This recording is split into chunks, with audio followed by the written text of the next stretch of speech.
کوئی کسی علاقے سے کوئی کہیں سے، لیکن بھائیوں کی طرف سے بیٹھے ہیں، کیونکہ کل مسلم اخوا انما المسلمون اخوا، مومنین بھائی بھائی ہوتے ہیں۔ رسول اللہ صلی اللہ علیہ وسلم نے آخری خطبہ میں فرمایا تھا، عربی کو اجمی کو فوقیت نہیں، گوہری کو قادر فوقیت نہیں، اور اللہ کے نزدیک وہ جو سے ڈرنے والا ہے۔ حضرات، مختصر ٹائم میں ایک کارکن تحریک اسلامی کا الحمدللہ آج تک اس سے میں وابستہ ہوں۔ سن 55 میں اسلامی جمعیت علماء کا میں رکن بنا تھا گورنمنٹ کالج تلوار راولپنڈی سے، اور اس شجر سے میں وابستہ رہا ہوں الحمدللہ۔ 17 سال یہاں رہا، پھر سعودی عرب میں رہا، اتنے عرصے میں ایجوکیشن میں تھا، یہاں بھی سعودی عرب بھی ایجوکیشن میں تھا۔ اللہ نے اچھی ٹیم دی، بڑا ہم نے کام کیا اللہ کے فضل و کرم سے۔ پاکستان میں بھی خدمت کا میں 6 سال صدر رہا، راج افطار کی بنیاد کا میں فاؤنڈر ممبر ہوں، اس کے ٹرسٹ کا بھی میں ممبر اور بھی ممبر اس کا میں۔ آپ بھائیوں کی کبھی کوئی عزیز اقربا کی بیماری ہو تو بندہ حاضر ہے، پوری خدمت کی جائے گی انشاءاللہ تعالیٰ۔ آپ تو ڈونر ہے ہمارے راضی افتار کی۔ سیدی کئی دفعہ گئی تو وقت نہیں ملا دیکھنے کا۔ بلڈنگوں میں 12-13 بلڈنگ میں ایگزیکٹلی ہاسپٹل اسٹینڈرڈ کے ساتھ کوالٹی کے حساب سے خدمت کی جاتی ہے۔ بہرحال آپ حضرات نے مجھے یہ موقع دیا ہے تو مختصر باتیں کرنی ہے کہ ہم کون ہیں، کیوں اکٹھے ہوئے، اس دنیا میں کس لیے آئے۔ اللہ تعالیٰ سبحانہ وتعالیٰ کا خلق انسان فی احسن تقویم، سبحانہ اللہ وسلم انسان کو بہترین فارم میں پیدا کیا، بہترین، پھر اسی کو ریورس کر دیا ذلیل خلق۔ کیوں؟ اللہ تعالیٰ نے ہماری تخلیق کے بعد ہماری فزیکل ڈیمانڈس کے لیے اور سارٹ آف سورسز پرووائڈ کی، کھانا پینا، ہوا، غذا، درخت، پھل پھل، جانور کو کیا نہیں، اور پھر اللہ نے ہماری رہنمائی کے لیے اس دنیا میں ہم آئے ہیں، کہتے کہ امتحان کہاں ہے، تو امتحان کا پرچہ نہ بتایا جائے، اس کی تیاری نہ کرائی جائے تو ممکن امتحان میں تو زیادتی ہے۔ اللہ تعالیٰ نے اللہ نبی بھیجے، رسول اللہ صلی اللہ علیہ وسلم آخری نبی تھے، آپ نے ہمیں اللہ کے دین کی تعلیم دی، تھوڑی سی جھلک دے گی نبی صلی اللہ علیہ وسلم کی زندگی کیا ہے۔ کہ جب آپ پر پہلی وہی نازل ہوتی ہے تو گھبرا کے گھر چلے جاتے ہیں، اور حضرت خدیجہ رضی اللہ عنہا سے فرماتے ہیں کہ مجھے جان کا خطرہ ہے۔ آپ دیکھیے، آپ 3 الفاظ میں آپ کی تسلی کرتے ہیں، یعنی 25 سال کی عمر میں آپ کی ان کی شادی ہوئی تو 40 سال کی، 15 سال میاں بیوی کے حیثیت سے وقت گزر چکا ہے، بیوی سے زیادہ میاں کو کوئی نہیں جانتا۔ آپ کیا کہتی ہیں؟ اللہ آپ کو ضائع نہیں کرے گا، آپ غریبوں کی مدد کرتے ہیں، یتیموں کو سہارا ہے، بیووں کو سہارا دیتے ہیں، ظلم کے خلاف کھڑے ہوتے ہیں، مسافروں کا خیال کرتے ہیں، مہمان نوازی کرتے ہیں، یہ کوالٹیز بیان کی۔ ہمارے اندر یہ کوالٹیز ہونی چاہیے، جس نبی کی ہم شفاعت کی امید رکھتے ہیں، ہماری کوالٹی ہونی چاہیے۔ اور پھر جب دوسری وہی نازل ہوئی، یا المدثر قم فانذر وربک فکبر، کھڑے ہو جائیے اور لیٹ پہ اور ڈرائیے، بتائیے لوگوں کو بھائی تم کھیل کود کے لیے نہیں آئے، یہاں پر یہ ٹیسٹ ہے، تمہارے رب نے تمہیں ایک مقصد بھی یہاں پر بھیجا ہے، اور اللہ کی کبریائی بیان کیجیے۔ پھر آپ نے جو اس کے لیے جدوجہد کی، اس میں کیا کیا آپ نے تکالیف اٹھائی، اس میں جناب آپ کا پتھر بھی مارے جاتے ہیں، آپ کا بائیکاٹ بھی کیا جاتا ہے، اس میں حبشہ کی ہجرت بھی ہے، 3 سال کا شعب ابی طالب کا بائیکاٹ بھی ہے، طائف کے سفر بھی ہیں، اور پھر اللہ کے ہجرت کر کے مدینہ منورہ چلے۔ 13 سال مکہ منورہ میں اللہ کی کبریائی بیان کی۔ تم کھڑے ہونے کے بعد آپ کبھی نہیں گئے، ہم ان کے ماننے والے ہیں۔ تو جب حکم دیا قم فانذر وربک فکبر، اپنے خاندان کے لوگوں کھانے پہ بلائے اور بتایا ان کو اللہ نے مجھے نبی بنایا، اللہ سے جڑ جاؤ۔ خاندان کے لوگوں نے تمسخر، حضرت علی ایک نوجوان تھے، انہوں نے کہا میں لڑکا ہوں، آنگیں میری کمزور ہے، جسمانی طور بھی کمزور، میں آپ کا ساتھ دوں۔ یہاں نوجوان بیٹھے ہیں، ابھی جیسے بھی نہ تھے، کیسے ساتھ دیا رسول اللہ صلی اللہ علیہ وسلم کا؟ آپ ان بزرگوں کا دست و بازو بنے، دین کا فہم حاصل کریں، قرآن کی تعلیم حاصل کریں۔ قرآن کی تعلیم آپ نہیں سمجھ سکتے جب سیرت کا مطالعہ نہ کریں۔ سیرت کا مطالعہ، قرآن ایسی اترا جیسے رسول جب جد و جہد کرتے ہیں ہر موقع میں آپ کو ایک انسٹرکشن دی جاتی ہے، ایسے قرآن اترا ہے۔ آپ کسی ہر مسلم میں جا کے نہیں، انہوں نے تو کہا بیٹھ جائیے یہاں پر، اب یہاں بیٹھ جائیے، ہمیں کچھ نہ کہ اپنی عبادت کیجیے۔ رسول اللہ صلی اللہ علیہ وسلم نے کہا میں تو، مجھے تو حکم دیا یا رسول بلغ بما انزل فإن لم تفعل فما بلغت رسالتہ، کہ آپ کے ذمہ کو کام لگایا اس کی تبلیغ کیجیے، اور آپ نے اگر حق کیا ادا نہ کیا تو ہم سمجھے گا آپ نے رسالت کا کام سر انجام نہیں دیا۔ اور رسول اللہ صلی اللہ علیہ وسلم 13 سال مکہ میں جدوجہد کرنے کے بعد مدینہ جاتے ہیں، اسلامی اسٹیٹ قائم کرتے ہیں، موقعات مومنین کرتے ہیں، مساق مدینہ بناتے ہیں، سوشل سسٹم قائم کرتے ہیں، جنگ بدر ہے، جنگ احد ہے، جنگ احزاب ہے، صلح حدیبیہ ہے، اور 8 سال کے بعد مکہ کی فتح ہے۔ 8 سال پہلے جس شخص کے گھر کا گھیرا کیا، تلواریں لے کے کھڑے ہوئے تھے کہ بنو طالب اور بنو ہاشم بدلہ نہیں لے سکیں گے، جو ہی باہر نکلے تلوار ان کی گردن میں مارو، اللہ تو ان کے محافظ تھے۔ اب جب فتح کرتے ہیں تو لوگوں سے پوچھتے ہیں بتاؤ تمہارے ساتھ میں کیا سلوک کروں گا؟ آپ اچھے باپ کے بیٹے ہیں، آپ اچھے بھائی کے بیٹے ہیں، آپ اچھے ہیں۔ آج 8 سال بعد آپ کو اچھائی نظر آ گئی، اور اللہ کے رسول صلی اللہ علیہ وسلم کا کردار دیکھیے، لا تسریب علیکم جاؤ معاف کر دیا تمہیں۔ چند لوگوں کی گردن کاٹی تھی جنہوں نے بڑے ظلم و ستم کیے تھے، معاف کر دیا۔ اس کامیابی پر کوئی جشن نہیں منایا۔ ہم اس دنیا میں ذرا سا کوئی اچیومنٹ کرتے ہیں، پٹاخے اور کیا کیا طوفان برپا کرتے ہیں جو خلاف سنت تھی سارے کام۔ اللہ کے رسول صلی اللہ علیہ وسلم نے اسلامی نظام حکومت ہمیں قائم کر کے دیا۔ اس کام کے لیے یونٹی کی ضرورت ہے، مسلسل جدوجہد کی ضرورت ہے، مل کے برائی کے خلاف کھڑا ہونا ہے، مل کے نیکی کو پھیلانا ہے۔ نوجوانوں کو ماں باپ کی عزت احترام قرآن نے سکھایا، اور والدین احسان، ماں باپ کا احسان مانے، ان کی خدمت کریں، ان کا عاجزی سے پیش آئیں۔ یہ نہ کہیں یار old man, time is change, آپ کو نہیں پتہ، سائنس آ گئی ہے، آپ تو پرانے زمانے کے لوگ ہیں، ایسا نہ کہیے۔ یہ بزرگوں کا صدقہ ہے، آپ نوجوان جو یہاں بیٹھے ہیں، کل آپ نہیں بوڑھا ہونا، آپ کی اولاد پھر آپ کے ساتھ یہ سلوک کرے گی۔ تو اپنا ٹائم جہاں اور ایکٹیویٹیز میں آپ لگاتے ہیں، اسلام تعلیم حاصل کے لیے آپ وقت لگائیے اور مل کے کام کیجیے۔ جب تک ہم یونائٹڈ نہیں ہوں گے ہمارے کام میں برکت نہیں آئے گی۔ طبائع کا اختلاف ہو سکتا ہے، رائے کا اختلاف ہو سکتا ہے، بیٹھ کے اپنا اصلاح کیجیے، میٹنگ سے باہر نہ کہ یہ نجوا کراتا ہے، شیطانی کام ہے۔ کوئی رائے ہے اپنی رائے بیچ میں کھل کر دیجیے، آپ کی رائے کے مطابق فیصلہ نہیں ہوتا، صبر کیجیے، یہی ہماری تعلیم تربیت ہے، اللہ اس میں خیر و برکت نکالے گا۔ شیطان ہمیشہ مسلمین کی جماعت میں نا اتفاقی پیدا کرنا چاہتا ہے، اختلاف پیدا کرنا چاہتا ہے، اور الحمدللہ ہمیں اللہ نے اتنا شعور دیا ہے کہ ہم صرف اور صرف اللہ کی رضا کے لیے اکٹھے ہوئے۔ آپ دیکھیے کہ جب مدینہ سے وفد آیا تھا اور وہ رسول اللہ صلی اللہ علیہ وسلم سے ایگریمنٹ کر رہا تھا کہ آپ ہجرت کر کے آئیے مدینہ میں، تو حضرت عباس نے کہا کہ تم میرے بھتیجوں کو لے جا رہے، اس کا مطلب پتہ کیا ہے؟ سارے عرب کی تلواریں تمہارے خلاف کھڑی ہو جائیں گی۔ انہوں نے کہا تحفظ کر سکتے ہو تو لے جاؤ، ورنہ ہم نے یہاں سے والا ہوا ہے۔ اور انصار نے کہا اپنی جان کھپا دیں گے، مال لگا دیں گے، آپ کا تحفظ کریں۔ ایک نوجوان نے پوچھا کہ ہمیں کیا ملے گا؟ آپ کو لے جاتے ہیں، آپ کی پروٹیکشن کرتے ہیں، آپ کا تحفظ کرتے ہیں، آپ کے لیے مال لگاتے ہیں، ہمیں کیا ملے گا؟ آپ کیا خیال، آپ نے کیا جواب دیا؟ آپ نے نہیں کہا ایران فتح ہوگا، مال آئے گا، دولت کے ڈھیر لگیں گے، جنت۔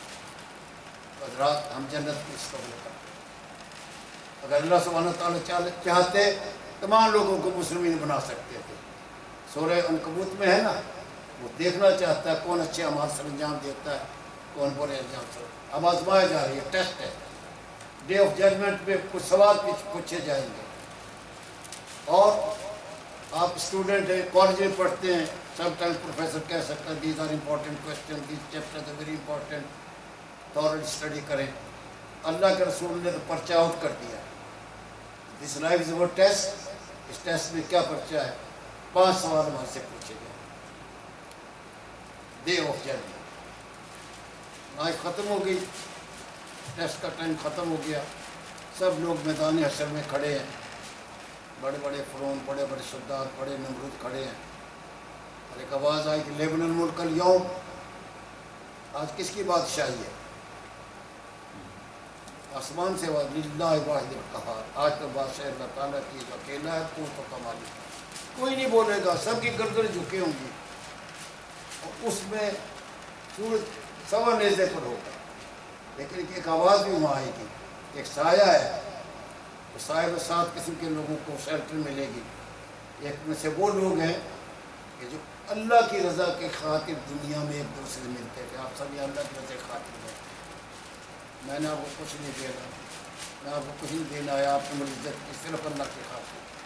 آپ سب اللہ کی خاطر یہاں بیٹھے ہیں. اللہ تعالیٰ اس روز ہمیں اس سائے میں پناہ دے گا. یہاں پر آ جائے. 5 سوال ہر آدمی سے پوچھے جائیں گے. تمہاری جوانی کہاں گزری, جوانی میں کیا کام ہے. اب وہ ججمنٹ ہو رہی ہے, رزلٹ ڈکلیئر کیا جا رہا ہے. تو اس میں حساب تو لکھا ہوا ہے. جوانی کس اچھے کام میں گزری یا برے کام میں. بڑھاپا اس کے بعد کی زندگی, چلو جوانی گندے کام میں گزری, بعد میں شاید ہدایت مل گئی. دو, مال کہاں سے کمایا, جائز طریقے سے, ناجائز طریقے سے. ریکارڈ لکھا ہوا ہے. اللہ کے فرشتوں کو پتہ ہے, کیا اللہ کو پتہ ہے, لیکن اللہ تعالیٰ ڈکلیئر کرنا چاہتے ہیں رزلٹ. خرچ کہاں تھا. اور 5 سوال جو تمہارا علم تھا, علم میتھمیٹکس کا, جغرافی کا, ہسٹری کا, سائنس کا نہیں, قرآن و سنت کا جو تمہارا علم تھا, اس پر تم نے کیا کیا, لوگوں تک پہنچایا. کیونکہ رسول اللہ صلی اللہ علیہ وسلم نے آخری خطبہ میں ایک بات کہی تھی اس آیت کے جواب میں کہ یہاں سے بلغ رسالتہ, لوگوں کیا میں نے اللہ کی بات تمہارے تک پہنچا دی.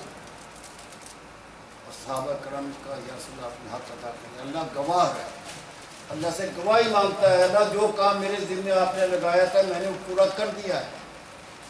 پھر ایک اور بات آپ نے کی, جو لوگ یہاں حاضر نہیں ہیں, غیر حاضر ہیں, یعنی اس دور میں وہاں سے لوگ نہیں آ سکے, اور آنے والے ہم لوگ, ان تک یہ بات پہنچے گی. شاید وہ تمہارے سے زیادہ ذہنی انٹیلیجنٹ ہو, یعنی وہاں حضرت عمر ہے, حضرت ابوبکر صدیق ہے, حضرت علی ہے, ان سے زیادہ انٹیلیجنٹ ہو. اور صحابہ کرام نے یہ کام کیا, تابعین نے, تبع تابعین نے کام کیا. اور پھر مسلمان چھاتے چلے گئے. ہمارا 5-6 صدی کا گلوریس پیریڈ ہے. سائنسدان ہم تھے, جغرافیہ ہمارا تھا, انوینٹر ہم تھے, ہسٹورین ہم تھے, وکٹورین ہم تھے, سب کچھ ہم تھے. پھر زوال آ گیا, اور زوال ایسا زوال آیا کہ ہمارا سب کچھ چھین لیا. ہمارا کلچر, ہماری تہذیب, ہماری لینگویج, اور وہ دے دیا جس کو وہ پسند کرتے. اور یہاں ایک ایسا طبقہ پیدا ہوا جس نے کہا بس نماز روزہ کر لے جی کافی ہے. اور وہ جو نماز تو فرض ہے نا, روزہ بھی اگر بیمار تو فدیہ دے سکتے ہیں, زکوٰۃ وہ دے گا جس میں مال ہوگا, آج بھی وہ کرے گا جس میں مال ہوگا. نماز ہی نماز رہے گی, اور اس کو ہم نے دین سمجھ لیا. لیکن 30-35 کے دور میں انڈیا کے اندر مولانا سید ابو العلا مودودی نے اس آواز کو اٹھایا. اسلام ایک مکمل ضابطہ حیات ہے, اس وے آف سسٹم, اس میں مورالٹی بھی ہے, اس میں پرسنل لائف بھی ہے, اس میں سوشل لائف بھی ہے, اکنامکس لائف بھی, ہماری بزنس کے افیئرز بھی ہیں, جوڈیشل سسٹم بھی ہے, انٹرنیشنل افیئرز بھی ہیں. اور مڈل ایسٹ میں سید حسن البنا نے اس بات کو اٹھایا, اور وہ تحریک دنیا کے اندر پھیلتی چلے گی کہ دین ایک کمپلیٹ دین ہے. اس کے لیے جدوجہد ہم نے کرنی ہے. اللہ کو کیا منظور ہے, ہمیں ٹیسٹ کر رہا ہے. آج اس میدان میں ہمارے ذمہ کام ہے. ایک دور میں یہ مساجد بنائی گئی, اس کی ضرورت تھی کہ نماز کے لیے جگہ ہو. اب وہ بات اس سے ہٹ گیا. یہاں بہت سے ضعیف لوگ بیٹھے ہیں, کبھی آپ جیسے جوان تھے, اب ان کے پرابلم پیدا ہو رہے ہیں. تو مساجد should be community based center. نوجوانوں کی جہاں دینی تربیت ہے ان کی ایکسٹرا ایکٹیویٹیز بھی کچھ ہونی چاہیے، خواتین کے لیے پروگرام ہونے چاہیے، بزرگوں کا لک آفٹر ہونا چاہیے، ہمارے پاس میں ایک ایسا معاشرہ ہو کہ کوئی ضعیف کوئی گرا آدمی یہ نہ سمجھے کہ میرا کوئی پوچھنے والا نہیں، اور یہ مساجد کمیونٹی سینٹر بنیں گی انشاءاللہ اس کی رحمتیں اور آگے نکلے گی۔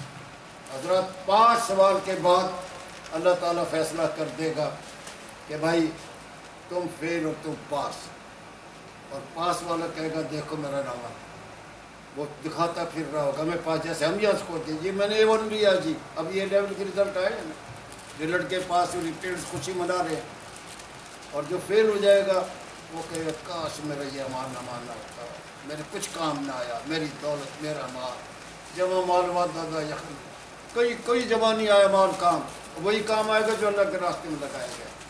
تو حضرات گرامی، میں نہ کوئی اسکالر ہوں نہ کوئی عالم ہوں، تحریک اسلام کے کارکن ہوں، آپ کی محبت کا تقاضا تھا، آپ نے بلایا، مجھے عزت دی، چند ٹوٹی پھوٹی میں نے آپ کے سامنے باتیں کی ہیں۔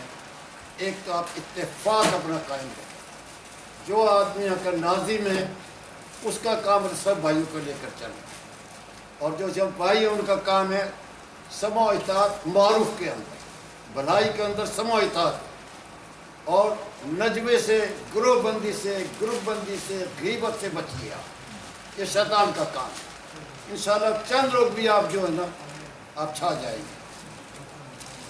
سب سے پہلے یہاں 66 میں چودھری غلام الدین کراچی سے آئے، بڑی پیاری شخصیت ہے، بہت سی باتیں جو وہ کرتے، میں نے ایک دفعہ کہا کہ صاحب ہمارے سے یہ باتیں کرتے ہیں اس لیے کرتے ہیں بیرونی ملک ہے، کہتے نہیں میں تو کارکن کھل کر بات کرتا ہوں۔ اور چودھری غلام الدین کے متعلق محروف کے مطلب یہ مشہور تھا کہ جو شخص ایک دفعہ ان سے ہاتھ ملاتا تھا اس کی چاشنی مدت نہیں بھولتا، بہت پیاری شخصیت۔